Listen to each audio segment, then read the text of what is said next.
Namaste.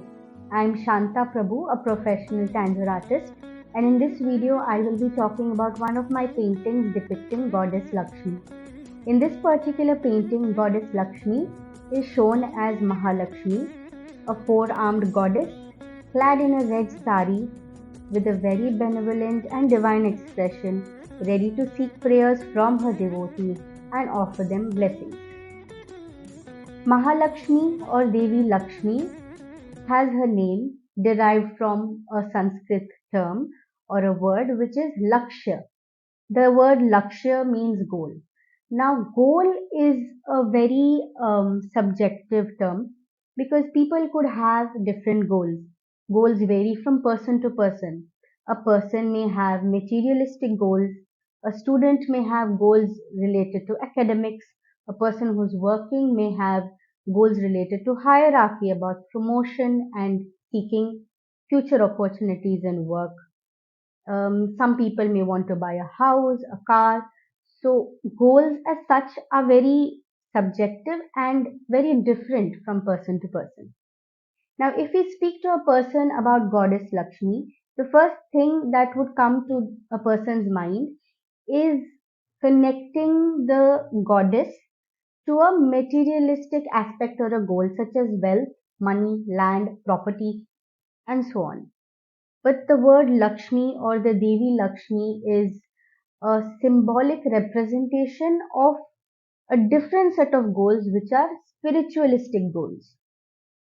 Now, spiritualistic goals are those in which a person seeks the higher form of being. For example, if I have to break it down, Goddess Lakshmi is a favorite of the Paramatma, Lord Vishnu. She is his better half. So she symbolizes the Atma.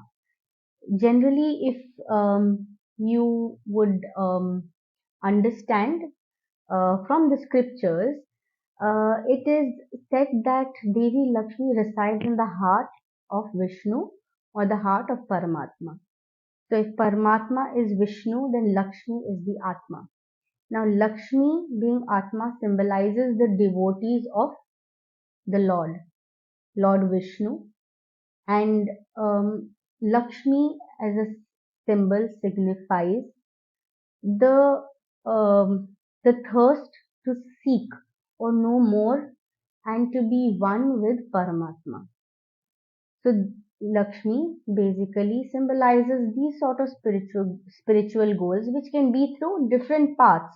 It could be through satsang, as in the company of people who also seek or have a similar direction in life, or it could be through bhajan kirtan, which could be a way of praising the Lord through songs.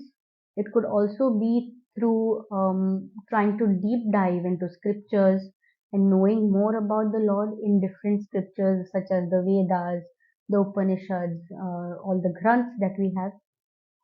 And basically, this is what the Devi signifies. Now, if we look at the different the posture in which she sits, the way she holds her arms.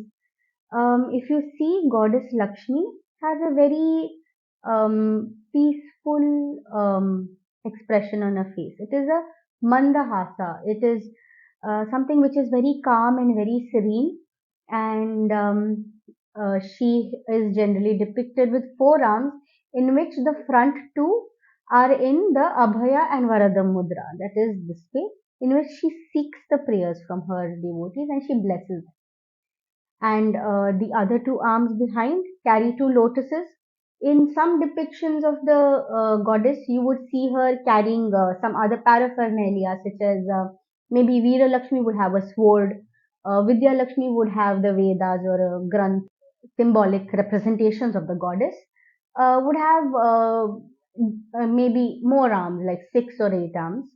And the goddess is generally clad in a red sari, a red or a pinkish sari. She is seated on a lotus in Sukhasana, where you see her feet are folded in a very peaceful posture. seated on a lotus which is standing afloat on murky water. Now, murky water represents the samsara, lotus represents a state of mind. Now, they generally, if you see, the lotus blooms beautifully without getting affected by the murkiness of the water in which it is blooming. So, it is a simple learning that we have uh, to imbibe that quality from the nature of the lotus, to grow in the murkiness of samsara, bloom into a being, and attain the higher state of the Lakshya in the form of Lakshmi, and thus finally seek Paramatma.